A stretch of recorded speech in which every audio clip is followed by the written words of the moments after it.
चतुर्थी की पूजन में जो आप आखा दाना रखते हो, गेहूं वगैरह कुछ भी जो रखते हो, उसकी बड़ी महत्वता होती है महाराज। यहाँ तक कहा गया है, चतुर्थी की कथा तो आप लोग पढ़ते होंगे, जो लोग पढ़ते हैं उनको मालूम होगा। चतुर्थी की कथा में लिखा है, चौथ माता के व्रत में वर्णन किया गया है कि वो आखा दाना जो रखा जाता है, मान लो कोई जरूरी काम होता है तभी आखा दाना को रखा जाता है, संभाल के रखते हैं कि हम इस काम के लिए जा रहे हैं और हमारा ये कार्य सफल होना चाहिए। तो जिसने चतुर्थी का व्रत करा है, जिसने चंद्रदेव का पूजन करा, चतुर्थी का व्रत करा, वो गणेश जी से विनती करके वहां से 2-4 आखा दाना उठा ले, और जो व्यक्ति का काम अटक रहा है अपने ही घर का, पर दूसरे कुल को नहीं देना, अपने कुल के अंतर्गत जो काम अटक रहा है उसकी जेब में, उसके पल्लू में उस चीज को रख दिया जाए। तो चतुर्थी जो अगली आती है, जैसे आप महीने की करते हो तो महीने की, और आप जैसे करते हो कि 4 अलग बड़ी बड़ी चतुर्थी करते हो, तो उसके अनुसार आपका कार्य सिद्ध होता ही है। उस आखे दाने का इतना महत्व होता है क्योंकि चतुर्थी का व्रत करने वाली माता जब व्रत करती है तो स्वयं चतुर्थी की कथा में लिखा हुआ है कि पार्वती जी गणेश जी से चतुर्थी की कथा बचवाती है। तो चतुर्थी की कथा जब होती है तो उसको स्वयं गणेश जी बच रहे। तो व्रत कौन सुन रही है? माता पार्वती। और आपने जो आखा दाना लिया वो गणेश जी के भाव से लिया, गणेश जी से निवेदन करके, विनय करके, प्रार्थना करके उसको प्राप्त किया। तो जिनकी यहाँ संपदा की कमी होती है, वैभव की कमी होती है, लक्ष्मी की कमी होती है, प्रतिष्ठा की कमी होती है, धन की कमी होती है, उसके लिए बुधवार के दिन अगर शंकर पर 1 लोटा पानी चढ़ाया जाता है तो जिन लड़कियों का विवाह नहीं हो रहा, जिन बच्चों का विवाह नहीं हो रहा, उन बच्चों के लिए विवाह हो जाते हैं। हमारा बलबीर से मतलब होता है जिस कन्या या वर का विवाह नहीं होता, 40 साल हो गए या 30 साल हो गए, या जब 28 के बाद में लड़का लड़की क्रॉस हो जाए कि 29 में, 30 में, 32 में, 34 में, 40 तक पहुंच गए और विवाह नहीं हो रहा, तब बेलपत्री के जो पेड़ होता है, वृक्ष होता है, उस वृक्ष की जो डाली होती है, उस डाली के मनकों से जो माला बाजार में मिल जाती है, बेल की माला, उस माला को भगवान शंकर को समर्पित कर बेलपत्री के वृक्ष के नीचे बैठ कर भगवान शंकर का पंचाक्षर मंत्र का जाप करना। कौन सा मंत्र है? पंचाक्षर मंत्र कल बताया था, नमः शिवाय। अगर रसोई घर से भोजन में तुलसी डलकर अगर ठाकुर जी के सामने वो थाली रखी तो ये पक्का है वो थाली ठाकुर जी नहीं जीमेंगे, क्योंकि उसमें तुलसी रखी हुई आई। हाँ, जब ठाकुर जी के सामने थाली रखा गई और तुमने थाली रखने के बाद में मंदिर के सामने बैठ के फिर तुलसी डाली तो ठाकुर जी उसको स्वीकार कर लेते हैं। क्यों? क्योंकि 33 करोड़ देवी देवता एक जगह पर विराजमान है। जब हम थाली रखते हैं प्रथम देव उस भाग को ग्रहण कर ले। जब तक तुलसी डालते हैं प्रथम देव अपनी दृष्टि हटा लेते हैं। समय होता है, एक टाइम होता है, एक पल होता है, एक घड़ी होती है कि गणेश जी महाराज हमारे घर में आ गए। गणेश जी की सबसे पहली जो आरती हो, उस आरती के समय पर अगर धूप बत्ती जलाई जाए या गोबरी को जलाकर उसमें गूगल छोड़ी जाए और गूगल छोड़ने के बाद गणेश जी का नाम ध्रुम वर्ण कह दिया जाए तो गणेश जी को तुम्हारे घर की पूजा स्वीकार करना पड़ती है। बस वो समय हम जानते हैं। हम तो बस उतना जानते हैं कि शिव महापुराण में लिखा और मुद्गल पुराण में लिखा, गणेश पुराण में लिखा, गणेश जी का एक नाम होता है ध्रुम वर्ण। क्या नाम है?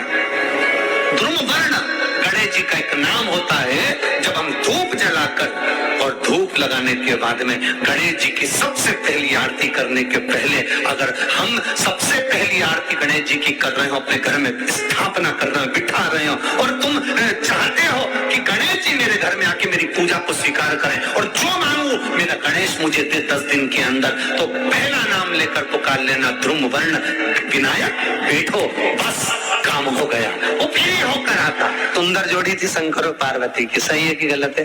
कभी नहीं झगड़ते थे।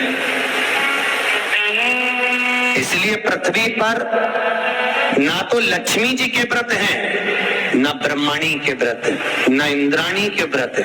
अगर पूरी पृथ्वी पर सबसे ज्यादा व्रत किसके हैं? माता पार्वती। तीज का व्रत किसका? पार्वती का। चतुर्थी का व्रत किसका? पार्वती का। चौथ का व्रत किसका? पार्वती का। छठ का व्रत किसका? पार्वती का।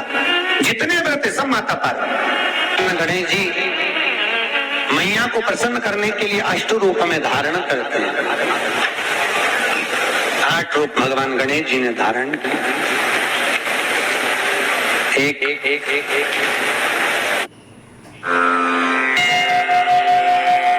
सोचिए, इस इंसानी महासागर में आपका कोई अपना खो जाए। महाकुंभ, भक्ति का सबसे बड़ा समागम। यहाँ भक्ति में खोना आसान है और उससे भी आसान है अपनों को भीड़ में खो देना, क्योंकि आज भी करोड़ों भारतीयों के पास अपना मोबाइल नहीं है और परिवार के किसी सदस्य के नंबर पर निर्भर है।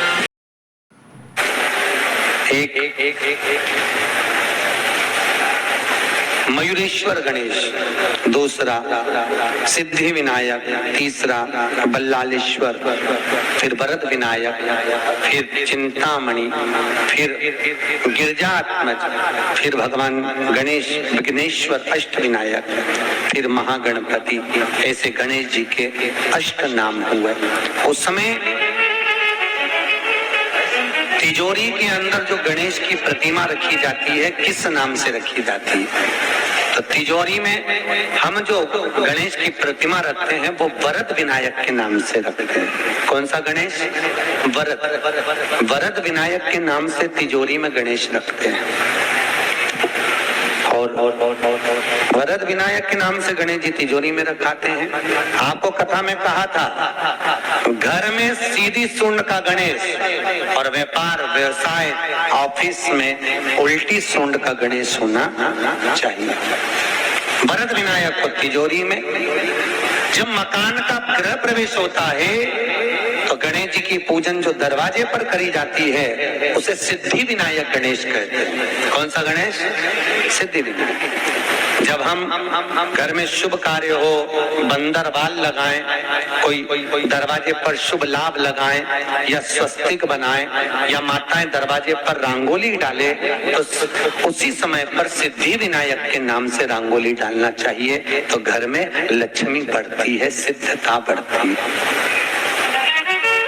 याद रखिए, कभी भी गणेश जी को, मिट्टी के गणेश जी लाते हो भादो महीने में, तो विसर्जन करो तो विसर्जन के समय पर 2 बिंदी, एक कंकु की एक हल्दी की, दीवार पर जरूर लगा देना चाहिए। क्यों?